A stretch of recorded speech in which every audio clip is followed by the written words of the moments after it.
Welcome to our demonstration of standing waves.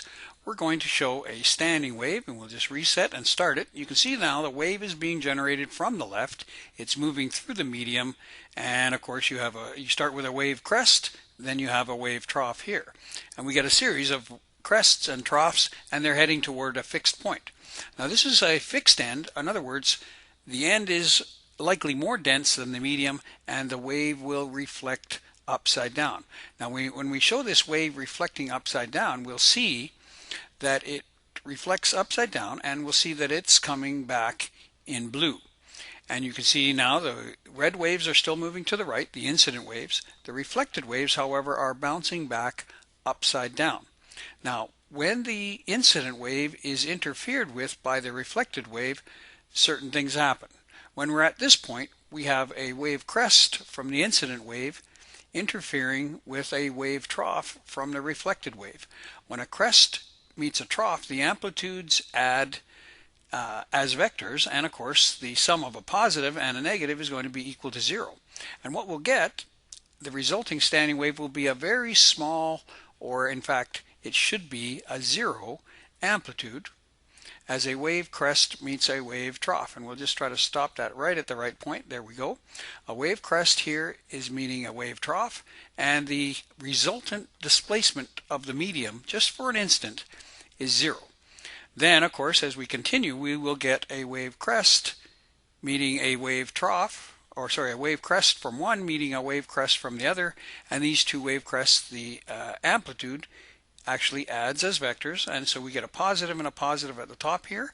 So we get a large antinode, and of course we get a negative and a negative adding together, and we get a very large negative. So we get a series of nodes and antinodes, or maxima and minima. There's a minimum right there. And of course this continues as the two waves interfere with each other.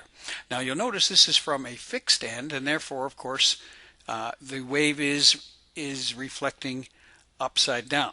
However, there's an antinode here at the top, and then there's another antinode here at the bottom. Antinodes in a standing wave are only half a wavelength apart. And same thing with the nodes. The nodes are only half a wavelength apart. Here's a node right here, and here's another node. Now of course you can see that from the top of this blue to the bottom and then to the top, that represents, this distance here represents a complete wavelength. However, you'll notice that the nodes are only half a wavelength apart, and as you'll see here, the antinodes are also only half a wavelength apart. Here's a wavelength from here to here, but of course there's an antinode and antinode at the bottom. Antinodes and nodes on a standing wave are only half a wavelength apart. And if we change this from a fixed end to a free end, you'll see that the reflected wave will not be upside down, but will be right side up. We'll just pause this for a sec. And now that the pulse has reached the free end, we'll now resume, and you'll notice that the reflected wave is right side up. All right, but you'll notice that we still have a series of, there's two antinodes, and there are two nodes. Oh, missed it. Antinode, and then a node right there, pretty close. And of course you get a series of nodes and antinodes. The nodes are still half a wavelength apart. The antinodes are still half a wavelength apart. And of course notice that the only difference between a fixed end and a free end is that from a fixed end the reflections are inverted. From a free end the reflections are right side up.